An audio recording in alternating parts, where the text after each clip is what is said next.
Everybody's logging on now. We're gonna have to like do this quick because Jason, it's like the last day of the month for him. He's a busy guy, as some of y'all know if you're on his team. So he's like, I have to be off by exactly 2:55. So he's a diva. Yeah, to get to that next 3 o'clock call. He kicked me out of my office because we were right next door to each other. He's like, you can't sit there, get out. So listen, I was trying to make this formal by you and I sitting next to each other. And then you said, for those that don't know, Blaine's office is literally right across from mine. And I would listen to every question he would ask before it actually came across the computer. So I kicked him down to the other end of the office. So that's where I'm at. That's where I'm. Hey, Bill. Hey, Andrew, Jackie, I've seen everybody get on. We're going to start immediately. Casey's on. Hey, everybody. This is Mission Mentor with Jason Callan. He is our Chief Production Officer. If you know him, you know how awesome he is. So we're going to hear from him straight from the man's mouth today, the myth, the legend, the Jason. So if you have any questions, anything you want to ask Jason, anything you're dying to know, so I call him Jason or Callan. I might switch back and forth. Other people got names for him. I think, what's another name for you, Jason? Bald and sexy. Unfortunately gets used a lot. So. Are you naturally bald or is that shaved? That's my first question. It's a little of both. We got a little thin years ago and we cut some hair and we screwed it up. So then I shaved it and never went back. Yeah, it works for you. Not many people can have a bald head. I could never have a bald head. Thank you. Mike Clark and I, we're twins. Oh yeah, is Mike on the call? It'd be funny if he was. Who knows? Christy said she wanted me to ask you, why are you her favorite? Why is she your favorite employee? Rojas asked that? Yeah. Oh, I'm sure she did. She didn't. I told her, I said I was He knows me too well. She would come in here and say that. She wouldn't ask that in public. All right. Well, we're going to get started. It's 2:30 exactly. We've got 25 minutes really to talk to Jason. He's going to mentor the heck out of us.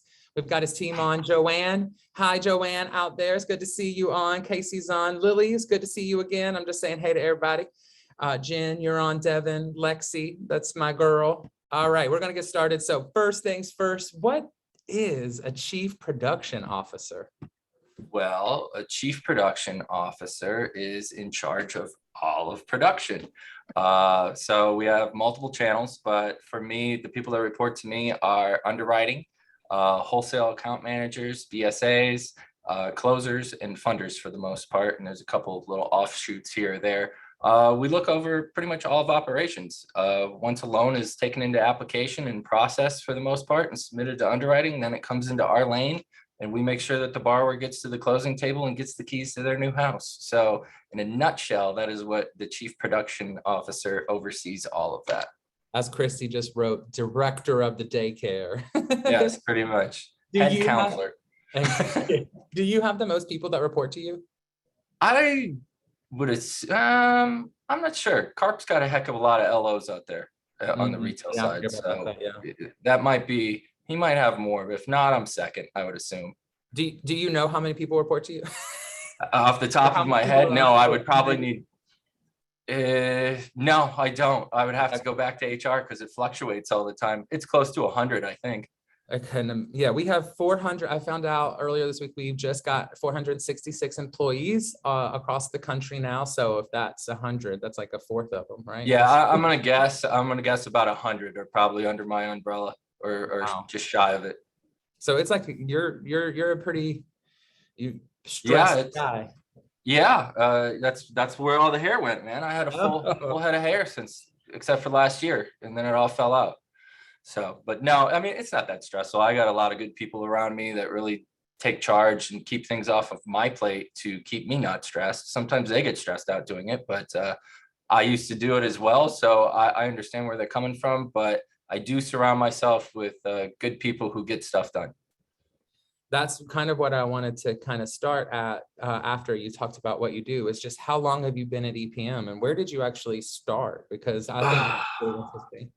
I want to say outside of Eddie, obviously, but Nick Tantanella and Jim Lyons, I've been here the third longest.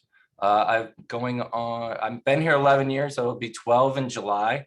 I started in post-closing, just clearing conditions. I worked for a company that was not paying their mortgage insurance premiums that they were collecting for HUD, and he was pocketing them. So we closed our doors. A couple guys were talking to Eddie and KP at that time to be a net branch, and they needed a post-closer. I had a box of my stuff from my desk in the elevator. I got a call for a job interview. I just wanted something stable. We literally had an interview right there at Einstein Bagels outside the window. I thought that was odd, but wanted a job. So got hired. First day in, I never stepped foot in the office. It was next to a methadone clinic, which was interesting enough. Walked in and looked around and said, all right, for 6 months, this will work and I'll go find something else. And 11 plus years later, we were still here. So I've learned post-closing, closing. One morning, Eddie calls me and wants me to go over to wholesale, and I laughed at him. I'll never forget that day. The phone rings. I see his face on my phone at 7:30. I'm like, oh God, what the hell does he want? And he wants me to do wholesale. And I was like, I don't know shit about wholesale. And he goes, you'll learn it. So started learning that. And then the opportunity right now, at that time, it was the chief operations officer, but now it is the chief production officer. Yeah. So here's my life story. When did you, thanks. We'll need we're going to dig a little bit deeper. When you got that call at 7:30, right, from Eddie, now what time do you get calls from Eddie? Anytime. I don't, Sundays, Saturdays, 9, 4:30 a.m. when he wakes up and goes to the gym. Usually that's why I leave my phone on silent till at least 7 o'clock. Yeah, usually here, Eddie calls whenever I wake up in the morning and I'm getting in the shower or doing something else that's slightly important. That's when Eddie calls. That's always it. Like he called me last week and I was getting in the shower and I was like, Eddie, I'm sorry. I just ignore him. Or I'll call you back and then I call him back. But yeah, y'all have that relationship. What makes it work? Like, why did you stay? It was supposed to be 6 months. It turned into almost, what did you say, 12 years now? Really? To me, this place is unique compared to other mortgage companies. You really get to be yourself, especially back then, as small as we were. We had a ton of fun back there. Not that we don't have fun now, it's just a little bit different. As we grew, quite honestly, it's the people that I work with. We've always had a cast of characters here that make coming into the office fun, entertaining. Even though I've seen a lot of people come and go. This place really attracts people who want to be themselves and have fun at their job. So that's pretty much why I've stayed. I've been recruited many times. Every mortgage company is kind of the same. Here, I've always felt like I'm not just a number. I could actually say what I'm thinking. I have an opinion.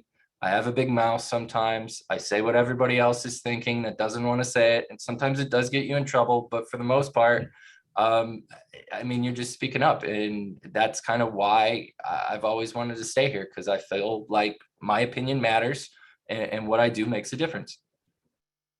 That's a great answer. That was I know, I'm trying to win you an Emmy for this. I mean, I feel like you just answered like 3 of my questions. I got my notes here, everybody. All right. Asked all my questions, but it's like, oh, now I got to go back to the drawing board because you just answered all the. No, what's your secret to success? We're going to get into some questions everybody wants to know. Or Jean asked, how can you tell the group, or can you tell the group what you've noticed has changed, which is definitely something I want to talk about. And then Christy asked, what advice would you give someone eager to advance here? So we'll get into that too, but I want to know specifically, you started out, 11 years ago and thinking this is going to be 6 months post-close or whatever. Now, flash forward 11 years, you've, EPM and you kind of go hand in hand to me. It's like, there's you and there's Eddie and Phil, like y'all are like the ones that people think of. So what's your secret to success? To me, I really don't have a secret. To me, it's just long ago, I realized the mortgage industry is not rocket science. I did not finish college. I was thinking about going back. And then really in mortgage, it's, can you open your eyes, open your ears, learn, and then take what you've learned and apply it. If you could do that, you could succeed in this business and make, sky's the limit on what you want to do and how much money you want to make. So once I kind of realized mortgage is not that special and you just need to learn, that's it. And after that point, I thought to myself, I want to be a utility knife. If I'm a one trick pony, you could get cut or maybe things get slow. Maybe we don't need that. But for Jason, hey, Jason could close, Jason could do this, Jason could do that. You're more valuable to the company. And I've always wanted to learn as much as I can. And I've always been that way and still learning this day. And besides that, don't be afraid to fail. Screw up. I screw up stuff every single day. Get up, dust yourself off, and keep moving forward. And you're going to screw something up probably tomorrow. Just learn from it every single time. And that's it, is my secret to success. Learn and try again. And yeah, I mean, also here, another part of success that I never really even thought about this. I've had tons of opportunity here. When the door of opportunity is knocking, do not be afraid to answer it. Answer it. Even if you think that you're not ready for it, answer it. And you will be so shocked at what you could learn when the pressure's on. Great answer. And that's what Jason said was going to be the point of the call. So that's the end now. No, I'm kidding. Adios. It's 2:20. No. No, bye. No. Okay. So we're going to get into these questions. So I'm going to ask some questions that kind of go with that. Thank you. The utility knife. Christy wants to know, do you train people to be the utility knives as well? Like, do you train people to be well-rounded? I don't train them, but I will give them the opportunity if they show that they want to be the utility knife. Just like myself, I had a mouth. I wanted to learn how to do this, or maybe I pushed myself into another position. And long ago, I was in post-closing. I vividly remember walking into a conference room when Eddie's in a meeting and telling him that I wanted to be part of the problem, not fixing the problem anymore. So I wanted to go screw up loans just like everybody else and not clean them up and get them sold. So it's a little bit of, make your own path just kind of by forcing it. But then other things, when opportunity comes, volunteer for it. Say that you want to learn it. And I just don't pick it out. Most people come into the office, hey, I want to learn this. Hey, I want to do that. Usually it's for, they want to get more money or just more knowledge or advancement in career. But if you're eager to do that and you're vocal about it, why would you not want to give somebody that opportunity? Right. That's a good way. I noticed that about you from the day I got interviewed by you. You were in, I had to sit through 3 interviews, one with Jim Mangini, one with you. Sure, that was boring. Mark.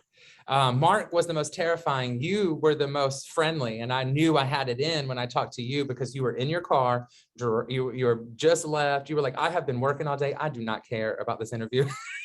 No, actually, I forgot. And then the thing popped up on my phone that I entered an interview. I was like, all right, I'll just do it. It'll be even worse if I'm doing it driving. I was like, let me talk to this guy. And I vividly remember that because I remember you had a panel of 2 or 3. And I was like, man, I bet they were all stuffy to him and super professional and just reading questions. I was like, I just need to talk to him because you were applying for Eddie's assistant at that time, I think. Yeah. I figured I knew Eddie the most. I had to see if you actually fit in. Because otherwise you would get eaten alive, and you did. And I do remember going back, giving the information. I was like, my vote's for Blaine, and you got the job. So I was very happy. You told me on my call. You told me. Yeah, no, I knew that. You made it this far. If you're talking to me, you're in. And I was like, oh. So thank you for that encouragement. You've done a great job. Oh, well, thanks. You have too over the last 10 years. Dude. So we're going to move on, stop giving all this love to each other. Hank wants to ask the real questions. What's the biggest bass that you've ever caught? And do you use live bait or lures? Well, one, Hank, Jeff Batson and I go out there quite often. We don't catch a damn thing. There's probably thousands of dollars worth of equipment on the boat. We look really good while we're out there. But as it pertains to fish, it's very rare to actually catch a fish for us. So maybe one day we'll actually learn how to be fishermen, but we look really good out there doing it.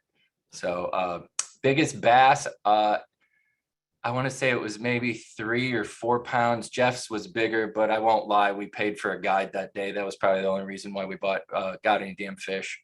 So and also not live bait because nobody's willing to wake up early enough in the morning to go to the bait shop to go get it. So usually it's plastic worms or crankbaits. Logan wants to know, will the Packers beat the Cardinals tonight? No, because everybody has COVID and the visiting team never wins on Thursday Night Football. But we did beat the Bengals. You're Isn't welcome. that Mo. Logan's team? It Yeah, it's is. just Nobody's a Bengals fan. Why? 12 missed field goals. So And also Notre Dame beat USC, who also stinks, which is another one of Logan's teams. And the Dodgers lost to the Braves, which is another one of Logan's teams. And feel free for anybody else to pile on. Thank you, Logan. Please mute yourself now. thanks, Callan. You're welcome. So we're going to get back into some mentor questions. What advice would you give? You already answered that. You would listen. What advice would you give somebody eager to advance professionally? Speak up, listen, try, learn. I'm answering for you. Sorry. There you go. Okay, so I like this question. So you've been here for 12 years, about around that time, and the company has completely changed. You know best than anybody, right? Like, what is some of the changes that you've noticed from where we started and where we're at now? All right. I mean, I always make fun of this. When I first started, not everybody knows we have two owners.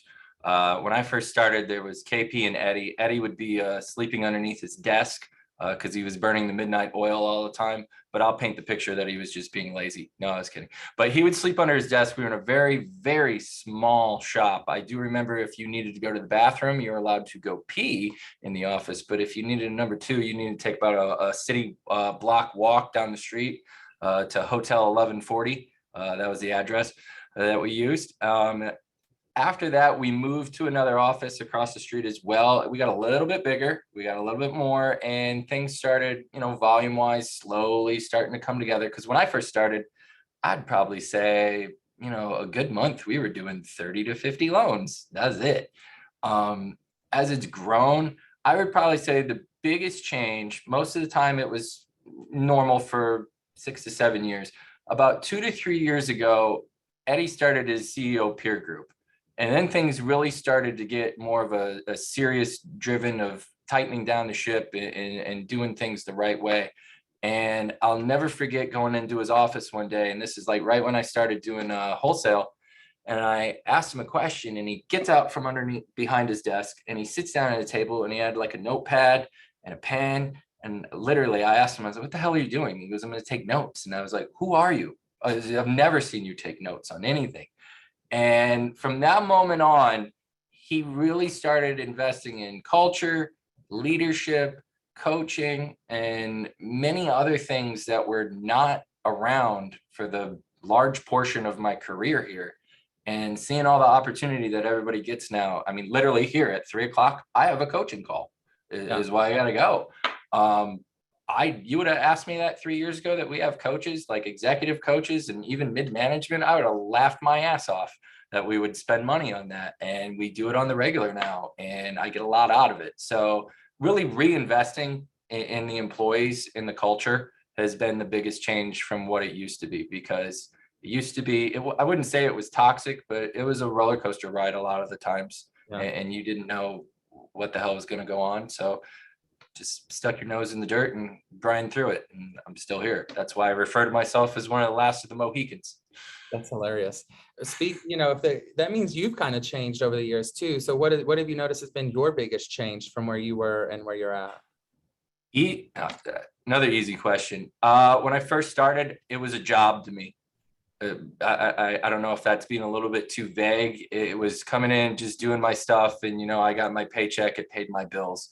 And then sooner or later, the light bulb turned on, and then it turned into a career. And it really didn't matter to me, the hours or sacrifice, or somebody calls late at night to help. I mean, last year, I remember I was doing disclosures till midnight on 2 laptops just to make sure that they got done that day. It just turned into a career. I really don't even know how to articulate on that. It just turned into a career. And that would probably be my biggest change, is accepting that. When you were a kid, what did you see yourself being as an adult? Like, what did you think about it? I never really thought about it, to be honest with you. I didn't grow up saying I wanted to be a fireman or a policeman. I was just a dumbass kid from Indiana. I moved down to Atlanta when I was 20 years old, not really knowing anything, wanting to have a job. My dad's girlfriend at the time was a reverse mortgage underwriter, and I got a job in the file room there when everything was in paper. And once I was in there in the file room, I was like, I'm better than this. And then I started asking, hey, could I do this? Could I do that? And then I just started learning and went from there. So what's been the biggest challenge in your career? Time. There's not enough of it. Biggest challenge. As for you today, right? Like what's your biggest challenge? Still time to be able to, was having so many people report to me and direct reports and so many things going on with different loan programs and tech and things. It's literally time to try to talk to everybody and put out the fires and be at all the meetings and, still be available to be a dad and a husband at home. So, I mean, it's always time because money could buy stuff, but time to me, Eddie says it's the most valuable resource on the planet because you can't get it. How is it being a dad? Because you got 2 kids now, right? Yes, being a dad sucks. Both of them are sick right now. I was up at 2 o'clock, 4 o'clock, and then finally I rolled out of bed at about 7 just because I fell asleep again. So yeah, being a dad right now is a little rough, but it's worth it. How do you balance it all, Jason? You don't. You don't. You leave this job, you go home, do your other job. Then you check your work email before you go to bed. And then maybe you're lucky if you watch a TV show or do something for yourself, you pass out and rinse and repeat.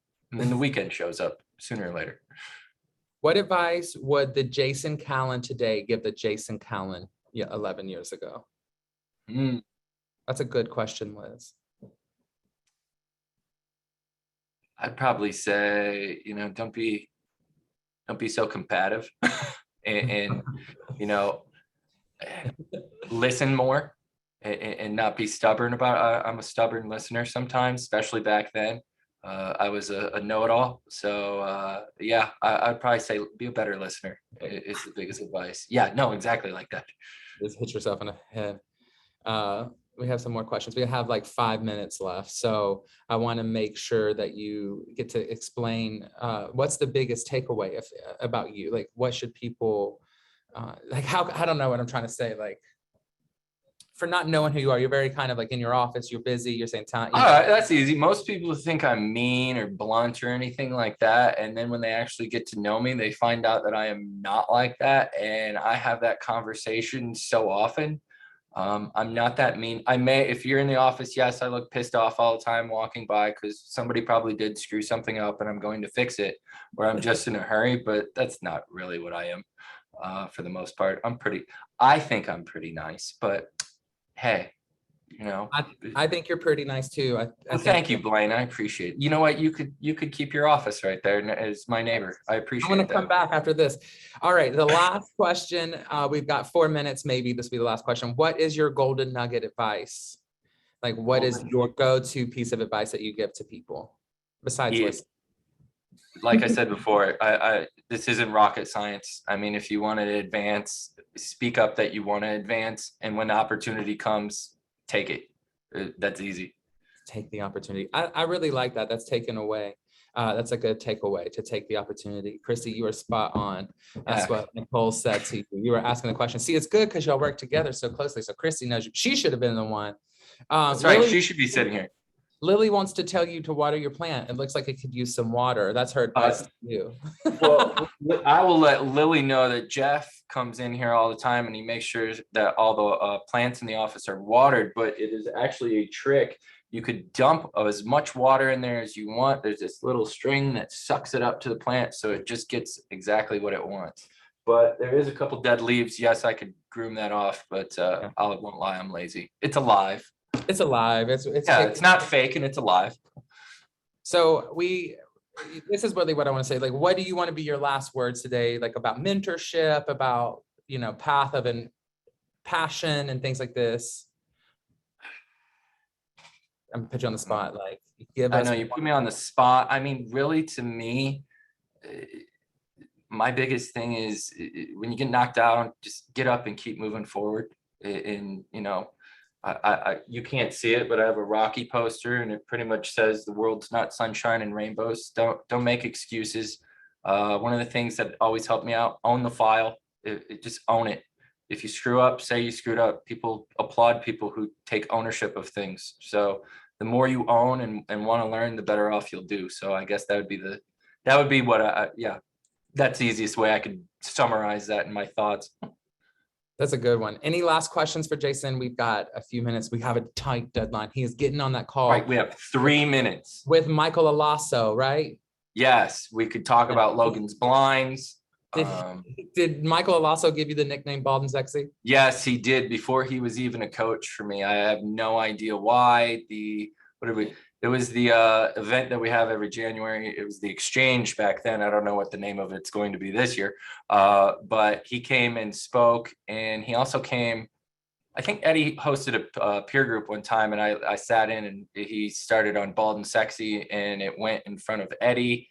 And for 10 years, I did not have a nickname, and that stuck, unfortunately. So that's how you were introduced to me, Bald and Sexy. But I think Eddie is Bald Sexy, right? He just he doesn't do the and. He doesn't. He says Bald Sexy, which is, he gets the point. You know, it works. It works for you. Last year's happy birthday rendition that he sang to you was the best, Christy said. And I'm willing to bet in 5 minutes when I log in, he opens up every coaching session with song, and I know he does that to multiple people, but he does get a little extra with me, which is funny. We want to hear you sing like him one time. It doesn't Shut have up, to be Logan. right now. Logan specifically will pay you. Logan said. Well, if Logan comes in the office tomorrow, I'll do that for him on a megaphone. Okay. One-on-one singing session. All right. Yes, just for you. Logan only working from home now. Drinks may help with that. No, I'll do it for free. Oh, wow. I don't need to be drunk. Any Maybe last Logan. words? I want to make sure we stay on your time schedule so you can get up and go to the bathroom if you need to. I don't have any last words. I'll take another question or two if you want. Okay, one more question. Let's get one more good question. Hank, what is your question? Hank always got the best random question. I was gonna say, should we wait for Hank? What does he got? He's like, over there. He's gonna ask about, is a hot dog, can somebody be too good at a job? Sounds like Christy's trying to get a raise. I know. Christy's like, hello, am I too good for my job? No, I mean, how would you measure that you're too good for your job? Yeah, unmute Chrissy. I don't think she doesn't have a rebuttal for that. She's laughing. Like, I don't know. Logan's question actually is a good one. We'll have a meeting. Her annual review is coming up. Logan's last question. Where do you hope EPM is in 5 years? Where do you hope EPM is in 5 years? I hope in 5 years that not only are we still building off of what we're doing now, we're actually starting to reach some of our goals, seeing that we are inching closer and closer to a top 10 lender in volume. That's where I would like to see that. And I would also like to see in 5 years, since Logan asked that, I do believe him reporting to me. So there you go. I thought he already did. So no. I think From one Baldy to the next. Yeah, from Mike. Don't get me confused with Mike. Oh, you know what? Now that you say it, I saw it. Now I'm like, I see it. Favre or Rogers? Rogers. Have you retired from barbecue after your performance at last year's competition from Nick? No, Nick Tantanella. The competition is right around the corner, so please go register, since I will be stuck at work and I will show up around midnight to throw the pork butts on. And no, I have not retired. That's fun. All right, well, I'm gonna let you go. We got 3 minutes. We're gonna get off this call. And next week we have Carrie Cole on. So Carrie, I'm gonna reach out to you to make sure that's still going. But Jason, thank you so much for sharing your wisdom, your humor, and your head with us today. You're welcome. Thank you. All right, talk to you later. Bye, y'all. Bye, guys.